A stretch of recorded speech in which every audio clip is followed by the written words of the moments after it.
नमस्कार, मैं श्रीराम शिंदे विश्व शांति दर्शन में आप सबका स्वागत करता हूं। आइए देखते हैं आज का न्यूज मैगजीन, जिसमें अच्छी और सकारात्मक खबरें हैं। शुरू करने से पहले देखते हैं आज की सुर्खियां। न्यूजीलैंड की संसद में पहुंची भारतीय युवती। 98 साल पुराने स्कूल को बच्चों का इंतजार।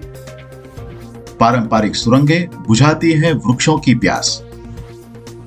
मैसूर का लाइब्रेरी मैन, लोडर से लेकर शरीर सौष्ठव तक। भारतीय मूल की एक युवती न्यूजीलैंड के संसद तक पहुंची है। सुनते हैं मेघना गद्दाम की कहानी। एक अनिवासी भारतीय किशोरी 18 वर्षीय मेघना गद्दाम न्यूजीलैंड में वाइकाटो का प्रतिनिधित्व करने वाली न्यूजीलैंड की युवा संसद सदस्य बनी है। इस तरह निर्वाचित होने वाली वो भारतीय मूल की पहली तेलुगु युवा है। इस प्रतिष्ठित उपलब्धि के साथ वह देश के युवा प्रतीकों में से एक बन गई हैं। लगभग 21 साल पहले मेघना के पिता रवि कुमार गद्दाम अपनी पत्नी के साथ न्यूजीलैंड गए और एक रियल एस्टेट व्यवसायी के रूप में वाइकाटो में बस गए। मेघना का जन्म और पालन पोषण दोनों न्यूजीलैंड में हुआ था और उन्होंने हाल ही में न्यूजीलैंड के सेंट पीटर्स कैम्ब्रिज से अपना इंटरनेशनल बैकलॉरिएट डिप्लोमा प्रोग्राम पूरा किया है।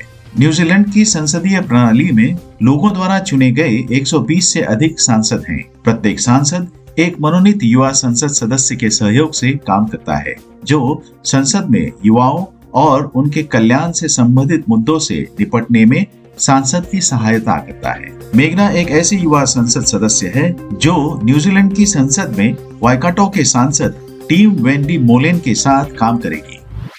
इस साल केरल की एक स्कूल जब फिर से खुलेगी तो छात्रों को एक सुखद आश्चर्य होगा। जानते हैं क्या होगा यह आश्चर्य। कानागढ़ के मेलंगोट में AC Kannan Nair memorial school के छात्र जब इस साल वापस लौटेंगे तो उन्हें एक सुखद आश्चर्य होगा। ये स्कूल 98 साल पुराना है, लेकिन बच्चे एक नई स्कूल में आ रहे होंगे। पिछले 18 महीनों के दौरान जब महामारी के कारण स्कूलें बंद थी, 1923 में स्थापित मेलांगोटा स्कूल में बदलाव आ रहा था। स्कूल ने एक कल्पना भरा मॉडल प्री प्राइमरी सेक्शन, एक आधुनिक लाइब्रेरी ब्लॉक, 10 स्मार्ट क्लासरूम, एक विशाल हॉल और नियमित क्लासरूम बना लिए हैं। अगले 2 सालों में स्कूल 100 साल का हो जाएगा। अधिकांश शिक्षक वर्षों की सेवा के बाद सेवानिवृत्त होंगे और शताब्दी समारोह के लिए नहीं होंगे, लेकिन वे अपने पीछे एक विरासत छोड़ रहे हैं। यहाँ के पेड़ ग्रीष्मकाल में भी हरे भरे रहते हैं। जानते हैं इसका रहस्य। दक्षिण कन्नड़ के बंतवाल तालुका में कर्नाटक केरल सीमा पर पहाड़ी क्षेत्रों में भूमि का विशाल क्षेत्र, जिसे कभी बंजर भूमि कहकर खारिज कर दिया गया था, अब सुपारी, केला और कोको के बागानों से भरपूर है, जिससे किसानों को भरपूर लाभ मिल रहा है। दिलचस्प बात यह है कि कई मेहनती किसानों द्वारा अपनाई गई सुरंगा या सुरंग प्रणाली नामक पारंपरिक जल प्रबंधन प्रणाली के कारण कठोर ग्रीष्म काल में भी ये वृक्ष हरे भरे रहते हैं। इस प्रणाली में पहाड़ियों की ढलान के माध्यम से सुरंग खोदी जाती है जब तक कोई पानी का झरना नहीं मिल जाता। पहाड़ी से रिसने वाला पानी सुरंग में बह जाता है। इसके बाद इस पानी को पाइपों के माध्यम से टैंकों में डाला जाता है और स्प्रिंकलर तथा ड्रिप सिंचाई के माध्यम से बागवानी में फसलों के लिए इसका उपयोग किया जाता है। बोरवेल की तुलना में, जिस पर किसान इन दिनों ज्यादातर अपनी बागबानी फसलों को पानी देने के लिए निर्भर हैं, सुरंगें उनकी सफलता के कारण सबसे प्रभावी, टिकाऊ और लागत प्रभावी हैं।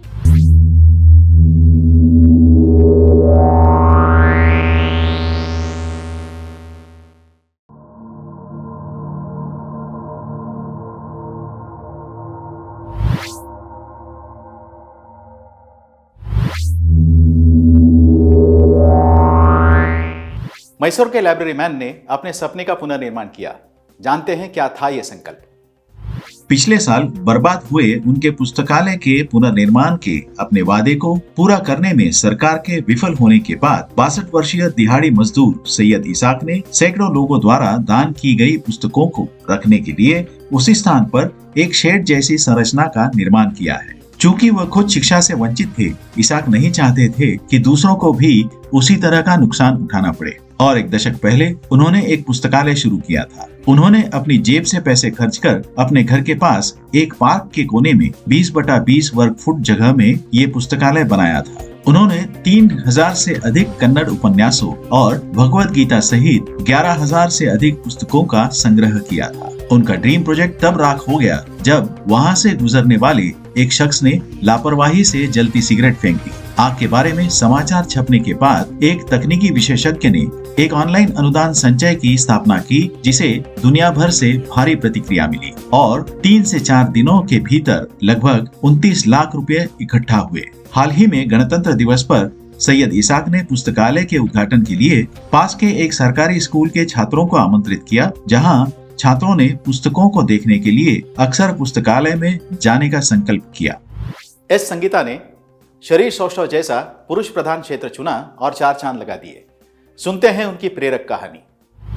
एस संगीता के बाइसेप्स डगमगाते नहीं हैं, क्योंकि वे वेन्यामबाड़ी के टेनरियों में ट्रकों पर 50 किलोग्राम सामान को लोड करती हैं। ये 35 वर्षीय महिला लोडर विभिन्न रसायनों के 50 किलो के ड्रम ले जाती रही हैं। देर रात में भी उनकी मांसपेशियों को आराम नहीं मिलता, क्योंकि वो वेल्लोर में सब्जियां उतारती हैं। ये अनुभव और कड़ी मेहनत काम आई है, क्योंकि वह अब अपने क्षेत्र की पहली महिला बॉडी बिल्डिंग चैंपियन बनी है। संगीता ने इंडियन फिटनेस फेडरेशन द्वारा हाल ही में आयोजित दक्षिण भारतीय बॉडी बिल्डिंग प्रतियोगिता में स्वर्ण पदक जीता है। इस प्रतियोगिता में भाग लेने वाली दक्षिणी राज्यों की 9 महिला प्रतियोगियों में से वो एक थी, वह भी ऐसे खेल में जिस पर आमतौर पर पुरुषों का वर्चस्व होता है। इस प्रतियोगिता में स्वर्ण पदक जीतने के बाद जिन लोगों ने संगीता पर संदेह किया था, वे उन्हें बधाई देने लगे हैं। संगीता को उम्मीद है कि भविष्य में अधिक महिलाएं शरीर सौष्ठव की ओर आकर्षित होंगी।